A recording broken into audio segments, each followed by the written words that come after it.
Assalamualaikum warahmatullahi wabarakatuh. Bismillah wassalatu wassalamu ala rasulillah amma ba'du. Ananda kelas 4, apa kabar semuanya? Mudah-mudahan dalam kondisi tetap sehat dan tetap semangat dalam menuntut ilmu ya.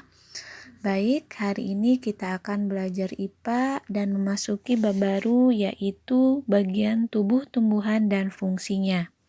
Kita semua pernah belajar di kelas 2 bahwa tumbuhan punya bagian-bagian tubuh ya.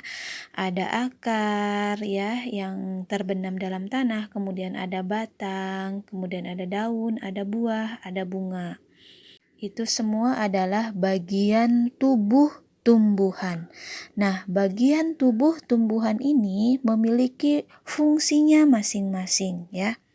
Nah, sekarang kita akan membahas satu persatu mulai dari akar dulu. Nah, pada foto ini adalah bagian-bagian akar ya. Dari paling bawah itu adalah ujung akar yang disebut dengan ujung akar. Kemudian ada rambut-rambut halus, itu disebut rambut akar ya. Kemudian ada cabang akar, kemudian ada batang akar ya.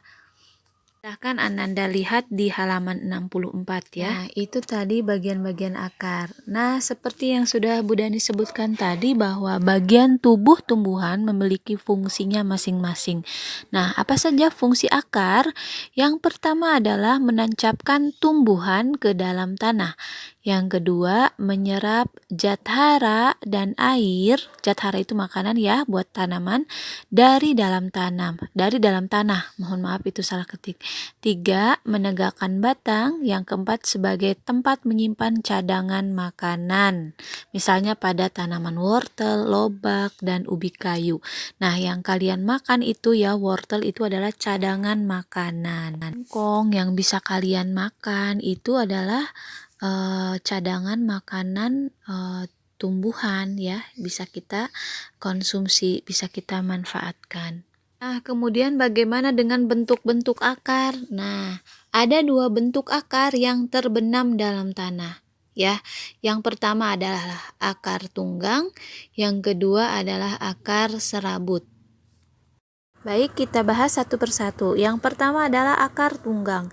Pada video ini adalah penampakan akar tunggang ya, contoh penampakan akar tunggang. Nah, ciri-ciri akar tunggang itu yang pertama, biasanya pada umumnya dijumpai di tumbuhan dikotil. Dikotil itu berbiji berkeping 2 ya. Tumbuhan berbiji berkeping 2, contohnya mangga, apel, jeruk, rambutan, sawo, dan lain-lain ya. Kemudian ciri lainnya adalah akar tunggang ini menyebabkan perakarannya menjadi kuat ya, perakarannya kuat. Kemudian ciri yang ketiga adalah mempunyai akar primer atau akar utama yang tadi yang Bu Dani kasih tanda panah ya. Itu yang disebut dengan akar utama. Nah, dari akar utama ini kemudian bercabang-cabang membentuk akar cabang. Nah, ini adalah contoh tanaman yang memiliki akar tunggang seperti ini. Dia punya akar utama, kemudian dari akar utama keluar bercabang-cabang membentuk akar cabang. Kita bahas selanjutnya ya, yang kedua adalah akar serabut. Ciri-cirinya pada umumnya dijumpai di tumbuhan monokotil ya. Contohnya itu kelapa, jagung, bawang, singkong, dan padi. Yang kedua, perakarannya lemah. Kenapa coba? Karena tidak punya akar utama ya. Yang terakhir, dia cirinya mempunyai banyak serabut ya. Nah, ini dia contoh jenis akar serabut ya. Lihat, banyak banget serabutnya dan dia tidak mempunyai akar utama sehingga perakarannya lemah. Itu tadi 2 jenis akar yang terbenam di dalam tanah. Nah, ternyata ada loh akar yang tumbuhnya tidak di dalam tanah. Yang pertama adalah akar gantung atau akar udara. Nah, pada foto ini adalah contoh dari akar gantung ya atau akar udara. Akar yang tumbuh pada cabang dan tidak mencapai tanah. Contohnya adalah pohon beringin. Akar ini berfungsi untuk menyerap air dan gas dari udara. Kadang-kadang akarnya mencapai tanah dan masuk ke dalam tanah. Fungsinya pun ikut berubah. Bagian yang ada di atas tanah fungsinya seperti batang, dan bagian yang ada di dalam tanah fungsinya menyerap air dan zat hara dari dalam tanah. Jadi fungsinya itu tergantung dia ada di mana, apakah di atas tanah atau di dalam tanah ya. Nah, selanjutnya ada jenis akar pelekat. Akar yang keluar dari buku-buku batang ya.